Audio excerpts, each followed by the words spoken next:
Assalamualaikum enci-enci, tuan-tuan dan puan-puan. Kembali lagi di SBS Channel. Terima kasih udah klik video ini. Tonton video ini sampai habis ya. Jangan kemana-mana, biar kami aja yang cari informasinya kemana-mana. Jangan lupa tekan tombol like, komen, dan subscribe yang ada di bawah video ini. Terima kasih ya. Bismillahirrahmanirrahim. Assalamualaikum warahmatullahi wabarakatuh. Pada video kali ini kita akan membahas tentang dua berita viral di media sosial dan media online menyangkut Universitas Pasir Pengarayan. Apa dua berita itu? Pertama, persoalan pengelolaan keuangan, dan yang kedua tentang pemilihan rektor UPP yang dipermasalahkan. Nah, informasi ini sekarang sudah melebar kemana-mana. Bahkan karena dalam pemberitaan yang tampil di media sosial dan di media-media online disebutkan bahwa menyangkut nama Hafidz Sukri selaku Ketua Yayasan Pembangunan Rokan Hulu yang menaungi UPP, beliau juga sebagai calon Bupati Rokan Hulu tahun 2020 ini, maka banyak yang menyebutkan pemberitaan ini sesungguhnya adalah syarat muatan politis. Nah, kita akan bahas pemberitaan ini dengan lebih komprehensif. Saya sengaja mengutip beberapa media online dan saya komparasikan sehingga tampilan atau liputan ini lebih memenuhi unsur cover both side atau keberimbangan dalam pemberitaan. Saya tidak dalam posisi menghakimi mana yang betul, mana yang salah dalam pemberitaan yang terjadi, namun ingin menyajikan sesuatu sesuai dengan porsi mereka masing-masing. Dua hal yang mencuat ini akan kita bahas satu persatu. Pertama, menyangkut masalah keuangan. Sejak beberapa waktu lalu sudah beredar di media sosial ada semacam selebaran laporan keuangan yang secara jelas disebutkan situ ada oknum-oknum menggunakan dana yayasan untuk kepentingan pribadi, namun tidak bisa dikonfirmasi apakah sumbernya itu valid dan dari mana didapatkan. Namun yang jelas itu sudah beredar di media sosial. Untuk apa itu diedarkan juga tidak bisa kita ketahui. Inilah yang tadi sejak awal saya katakan, menduga-duga bahwa pemberitaan mengenai UPP ini sudah merambat ke hal-hal di luar pendidikan, di luar kampus, bahkan sudah masuk ke ranah politik. Nah, terbaru persoalan UPP ini sudah diangkat pula oleh sekelompok massa yang menamakan dirinya Aliansi Mahasiswa dan Alumni Universitas Pasir Pengarayan. Mereka menggelar aksi damai di Kejaksaan Tinggi Riau pada hari Rabu tanggal 21 Oktober 2020.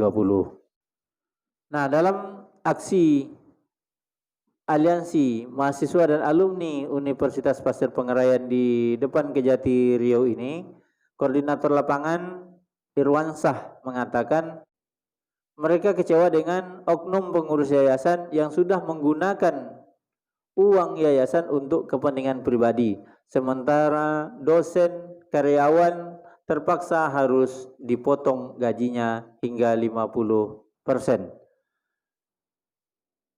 Sebagaimana dikutip dari riosmart.com terbitan 21 Oktober 2020, Irwansyah mengatakan, di saat kondisi COVID-19 melanda negeri ini, semua pihak bahu-membahu mencari bantuan bagi mahasiswa yang tidak mampu untuk membayar SPP.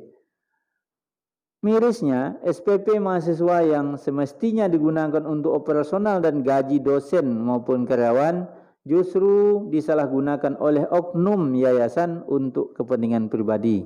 Jelas Irwansyah kepada riosmart.com. Nah, kita lihat apa tanggapan Hafidz Sukri terhadap tudingan bahwa uang yayasan sudah dipergunakan untuk kepentingan pribadi sehingga para dosen dan karyawan harus mengalami pemotongan gaji. Hafidz Syukri menegaskan bahwa yayasan tidak pernah mengambil kebijakan pemotongan gaji karyawan maupun dosen. Yang ada hanyalah penundaan pembayaran gaji dosen dan karyawan sejumlah 50%. Itu pun sudah berdasarkan hasil rapat yang dilaksanakan di Pekanbaru di rumah kediaman Ketua Pembina Yayasan Pembangunan Rokan Hulu. Nah, dalam rapat itu menurut Hafidz Syukri dihasilkan beberapa keputusan. Pertama, penundaan pembayaran PLN. Kemudian penundaan pembayaran iuran BPJS dan penundaan pembayaran gaji dosen 50%. Nah, jadi menurut Hafidz Syukri bukan pemotongan gaji dosen 50%, tapi pembayarannya ditunda 50% karena yayasan mengalami defisit keuangan 1,3 miliar.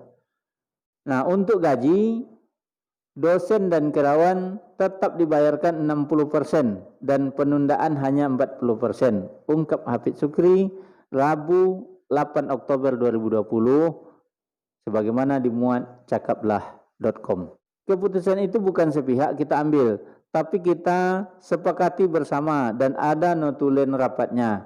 Keputusan itu juga disosialisasikan kepada pihak rektorat, dosen dan karyawan. Hal itu dilakukan untuk mencegah terjadinya miskomunikasi. Namun yang terjadi, penundaan gaji itu dikembangkan menjadi pemotongan karena adanya pengurus yang meminjam uang yayasan. Tambah Hafidz Syukri masih di cakaplah.com. Nah, lalu bagaimana dengan tudingan uang yayasan dipergunakan untuk kepentingan pribadi? Hafidz Syukri menegaskan bahwa tudingan ini sangat menyakitkan dirinya karena sejak 2016 pengurus Yayasan Pembangunan Rokan Hulu tidak pernah menerima gaji. Walaupun dalam SK katanya, walaupun dalam SK dia berhak menerima gaji 180 juta per tahun. Namun selama 4 tahun menjadi ketua yayasan, Hafidz Syukri tidak pernah mengambil 1 rupiah pun gajinya dari Yayasan Pembangunan Rokan Hulu. Karena ini sudah menjadi komitmen dan niatnya sejak awal mengambil amanah sebagai ketua Yayasan Pembangunan Rokan Hulu. Sejak 2016 di-SK-kan kami pengurus yayasan tidak pernah menerima gaji 1 rupiah pun.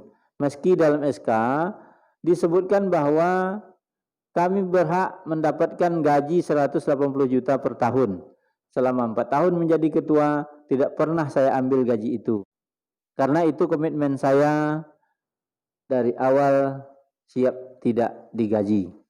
Ujarnya sebagaimana dimuat cakaplah.com.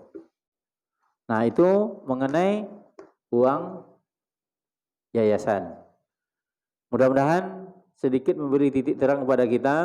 Meski saya yakin masih perlu kita dalami berbagai hal dan insya Allah kita akan terus upayakan mendapatkan informasi dari berbagai pihak sehingga persoalan ini selesai, tidak lagi meluas kemana-mana, apalagi menjadi konsumsi politik. Lalu bagaimana dengan pemilihan rektor yang juga bermasalah? Nah, dalam pemberitaan disebutkan bahwa terhitung 1 Oktober 2020, jabatan rektor Universitas Pasir Pengarayan sudah berakhir. Jadi harus ada pemilihan rektor yang baru. Nah, beberapa waktu lalu, beberapa pihak bersama Senat sudah melaksanakan pemilihan calon rektor UPP dan pada saat itu terpilihlah rektor yang lama, yakni Dr. Adolf Bastian kembali menjadi rektor UPP. Namun keputusan ini ternyata dianggap tidak sah oleh yayasan karena selama proses berlangsung pihak kampus tidak pernah berkoordinasi, tidak pernah melaporkan perkembangan proses pemilihan ini kepada pihak yayasan. Sementara yang berkompeten untuk pemilihan rektor ini adalah yayasan. Dari investigasi yang dilaksanakan, ternyata seleksi calon rektor UPP syarat intervensi yang dilakukan beberapa pihak dan senat. Tegas Hafidz Sukri kepada wartawan. Maka yayasan kemudian melakukan pertemuan dengan Dewan Pengawas Yayasan untuk meminta masukan sebelum mengambil keputusan karena masa jabatan rektor akan berakhir. Dewan Pengawas Yayasan memutuskan untuk melakukan seleksi ulang calon rektor dengan membatalkan seleksi yang dilakukan sebelumnya. Nah, karena masa jabatan rektor sudah berakhir 1 Oktober 2020, maka pihak yayasan mengangkat pelaksana tugas rektor UPP Dr. Hardianto. Nah, proses ini pun penunjukan Dr. Hardianto ini pun sudah dilaporkan pihak yayasan ke Dikti. Ini penjelasan disampaikan oleh Hafidz Sukri selaku ketua yayasan. Nah, dikutip dari laman catatanrio.com yang terbit Sabtu 3 Oktober 2020, terhitung 28 September 2020, Dewan Pembina Yayasan Pembangunan Rokan Hulu, yakni Dr. Haidir MM dan Al-Azhar MA, telah memberhentikan Insinyur Haji Hafidz Sukri sebagai Ketua Badan Pengelola Harian Yayasan Pembangunan Rokan Hulu. Atas permasalahan tersebut dan sambil menunggu hasil rapat Dewan Pembina, Dewan Pengawas dan Pengurus Yayasan, maka dua Dewan Pembina ini, yakni Dr. Hewan Haidir MM dan Al-Azhar MA, melalui surat nomor 002 YPRH strip PEM /SPMT /X/2020 tertanggal 30 September 2020 memerintahkan kepada Dr. Adolf Bastian untuk tetap melaksanakan tugas sebagai rektor sampai dengan diterbitkannya surat keputusan sebagai rektor definitif 2024 oleh pengurus harian. Nah, disinilah munculnya dualisme rektor di Universitas Pasir Pengarayan. Di satu sisi, pihak yayasan sudah menunjuk PLT Dr. Hardianto atas pertimbangan untuk mengisi kekosongan jabatan yang ditinggalkan oleh Adolf Bastian yang sudah habis masa jabatannya. Namun di sisi lain ada surat ya dari dua Dewan Pembina bahwa menunjuk kembali Dr. Adolf Bastian untuk menjadi rektor sampai terpilihnya rektor yang definitif. Lalu mengapa muncul dualisme ini? Nah, ada yang menarik. Apa tanggapan dari Hafidz Sukri? Dia mengatakan bahwa hingga saat ini belum pernah menerima surat pemecatan atau pemberhentian dirinya sebagai ketua Yayasan Pembangunan Rokan Hulu dari Dewan Pembina. Sampai hari ini saya masih ketua Yayasan Pembangunan Rokan Hulu. Pernyataan yang menyebutkan saya dipecat itu tidak benar. Bahkan sampai hari ini saya tidak pernah dipanggil mengenai kesalahan apa yang saya lakukan sehingga harus dipecat. Lagi pula, tidak dibenarkan Dewan Pembina memecat pengurus.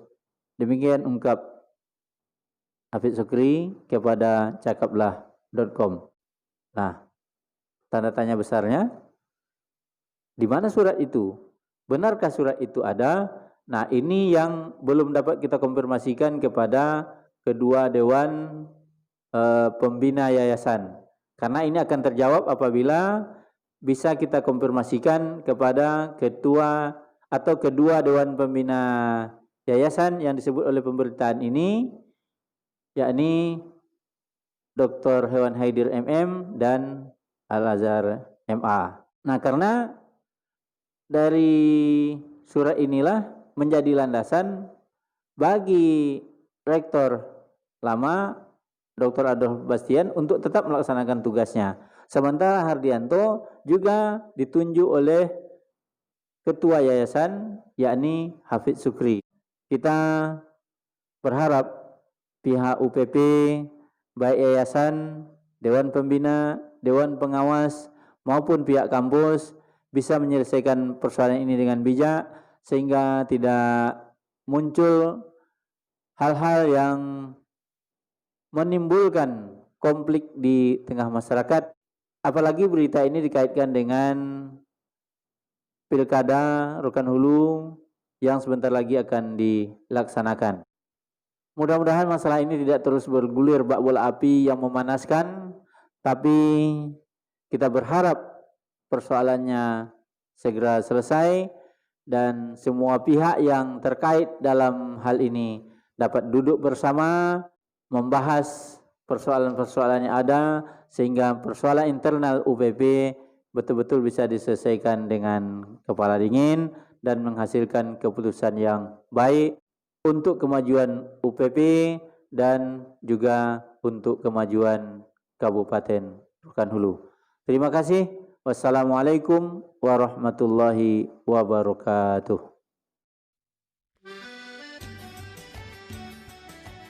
Terima kasih ya sudah menyaksikan video saya sampai selesai. Jangan lupa simak terus video-video yang ada di channel ini. Semoga channel ini bisa bermanfaat bagi kita semua. Sebelum meninggalkan channel ini, jangan lupa tekan tombol subscribe warna merah yang ada di bawah video ini. Terima kasih.